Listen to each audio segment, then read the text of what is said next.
Soon and very soon, all of Iran's defense companies will be destroyed. Our response? We will keep pressing. We will keep pushing, keep advancing. No quarter, no mercy. For bombardment from Iranian missiles and drones, making it impossible for commercial shipping to pass through safely. The U.S. Navy directed an entire fleet of carriers and cruisers to the area to resolve the situation and reopen the strait. The aircraft carriers and their escort cruisers moved at full speed toward the strait. On board every ship, combat preparations were underway. Fighters launched from the carrier decks and climbed into patrol positions overhead. All missile launch systems across the fleet were tested and confirmed operational. Vertical launch cells cycled, targeting radars activated, fire control systems brought online. Helicopters circled above the formation in continuous air patrol, scanning the skies for incoming Iranian Shahed drones that had been hitting ships and tankers in the area for days.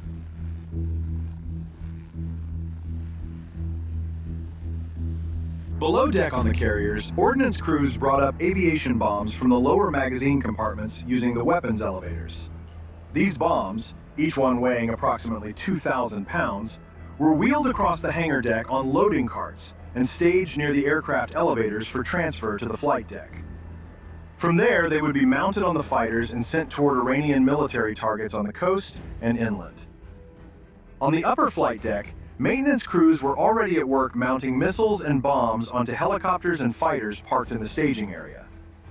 Air-to-air missiles were locked onto the wingtip rails. Guided bombs were hoisted onto the underwing pylons. Each weapon was connected, tested, and confirmed ready. The arming pins stayed in until the aircraft was cleared for launch.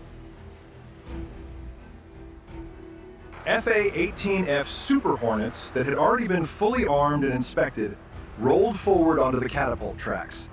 One by one, they hooked up to the launch shuttle, ran their engines to full power, and were shot off the bow by the steam catapults. Each fighter climbed hard and banked toward Iranian airspace, carrying enough ordnance to strike multiple targets before returning to the ship. A group of Marines arrived on the carrier by V-22 Osprey, landing on the aft section of the flight deck. These Marines were assigned to provide additional security for the ship, and would also be available for ground operations if needed. They filed off the Osprey with full combat gear and were directed below deck to receive their assignments. On the lower decks, soldiers began preparing for carrier defense. They moved quickly up the ladderways to the upper decks carrying shoulder-fired Stinger anti-aircraft missiles and sniper rifles.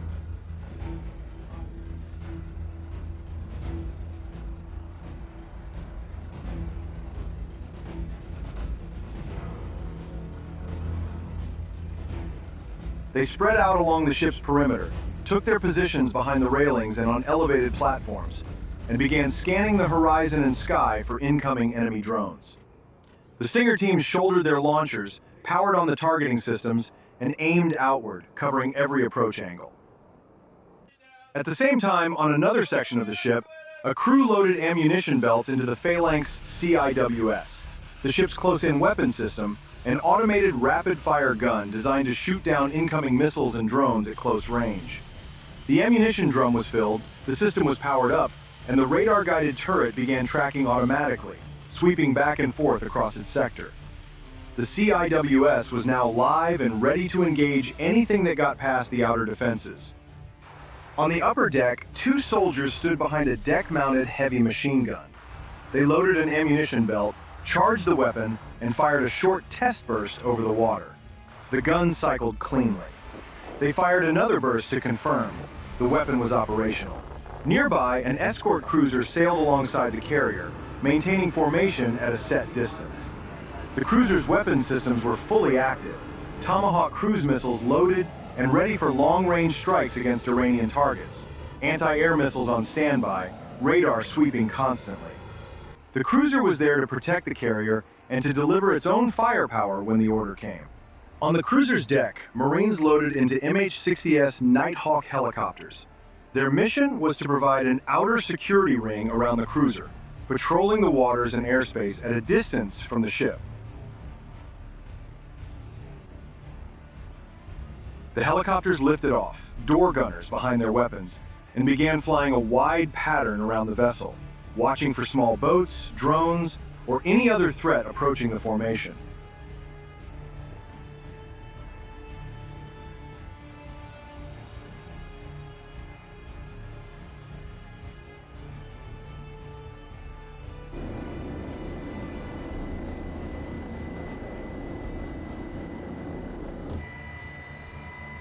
The fleet was fully armed, fully manned, and moving toward the Strait of Hormuz at speed.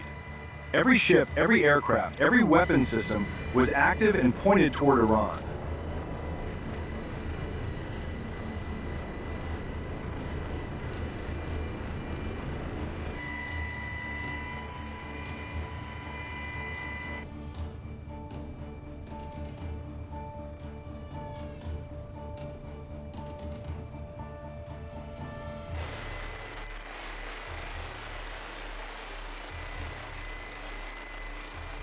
In the Combat Information Center, the crew works without pause.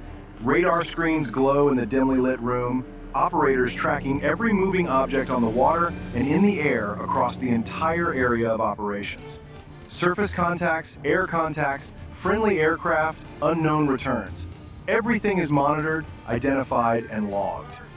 Officers coordinate with the other ships in the formation, sharing threat data and updating the tactical picture in real time. On the flight deck level, the air boss manages the flow of aircraft from a control station overlooking the runway.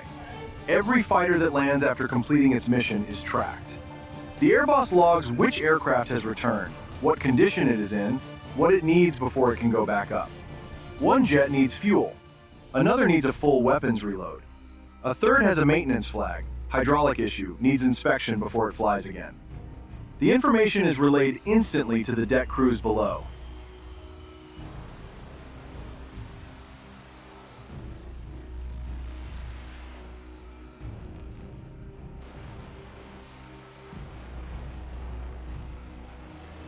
Below deck, the work that feeds this cycle never stops.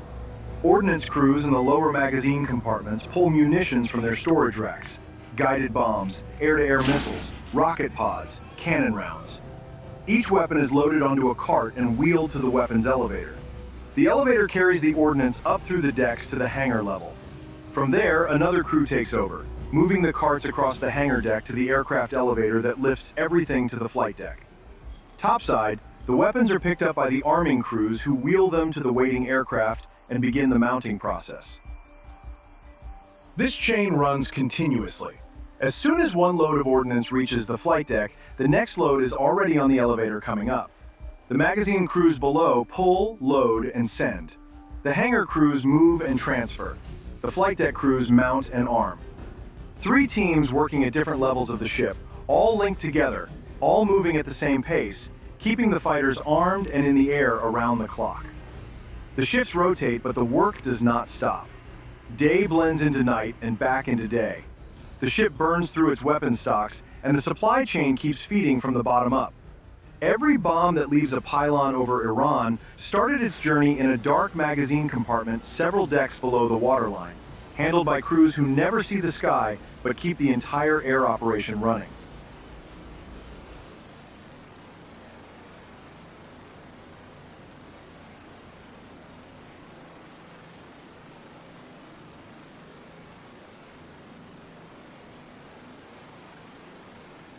During boarding, adjusting the way their weapon sits against their body.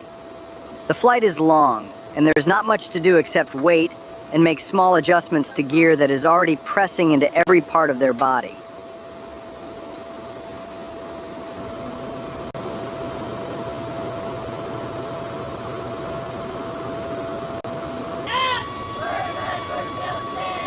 Then the command comes to stand up. The soldiers get on their feet, and the cabin turns into a wall of men and equipment. They hook their static line carabiners onto the overhead anchor cable. Lines are checked. Gear is checked. The count rolls from back to front. The rear cargo ramp begins to open. Wind rushes into the cabin, and the night sky appears behind the aircraft.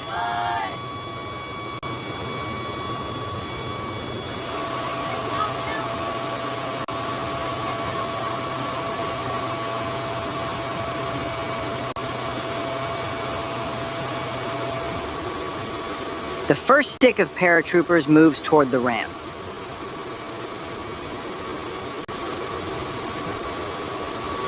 On the go signal, they step off the edge one after another, dropping into the darkness.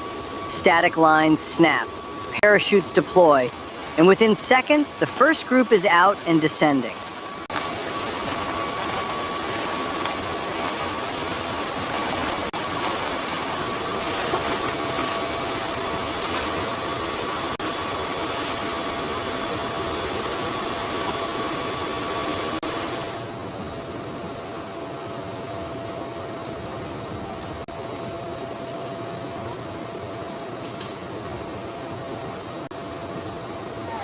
The next stick moves up and follows them out.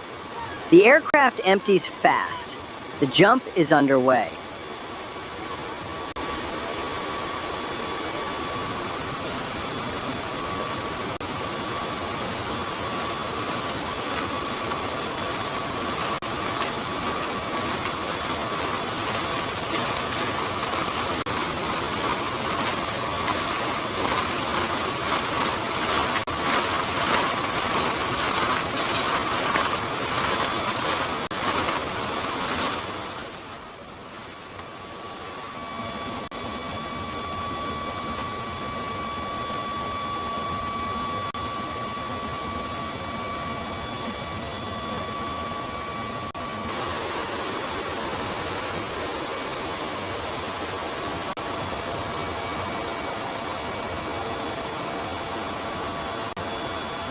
In the hangar, another group of soldiers is preparing for deployment by helicopter. They stand along rows of benches where parachute rigs and equipment are laid out. Each soldier picks up his assigned chute and starts putting it on. Main parachute on the back, reserve on the chest. They work in pairs, same as every other group on this base tonight. One man holds the pack, while the other steps into the harness and pulls the straps over his shoulders. Leg straps buckled, chest strap locked, everything tightened down. Once rigged up, they sit on the benches and wait. NCOs walk the rows, doing a final visual inspection of every soldier's equipment. Outside the hangar, a CH-47 Chinook sits on the pad with both rotors turning. The rear ramp is down. The crew chief stands at the bottom of the ramp waiting for the soldiers. They form up in a column and walk out of the hangar toward the helicopter. The rotor wash hits them immediately. Dust, noise, wind pulling at their gear.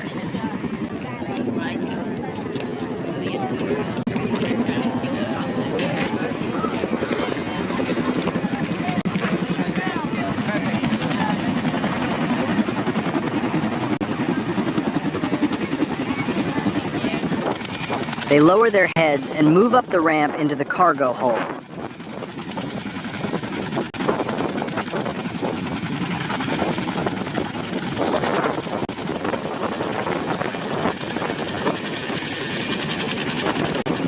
Inside, they sit on the bench seats along the walls, shoulder to shoulder, rucksacks between their legs.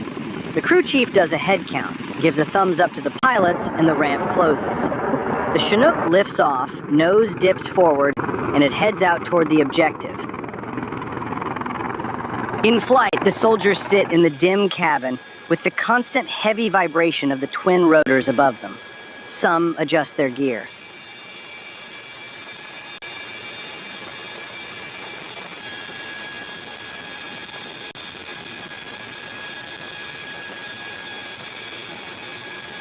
The rear ramp of the Chinook is open. Soldiers are hooked up to the anchor cable and standing in line. The green light comes on and they start stepping off the ramp, one after another. Static lines pull the parachutes open automatically. A trail of canopies appears behind the helicopter. The soldiers descend under their chutes, release their rucksacks on lowering lines, and hit the ground within a minute. They land, collapse their parachutes, get out of the harness, grab their weapons, and start moving toward the rally point. The Chinook is already gone.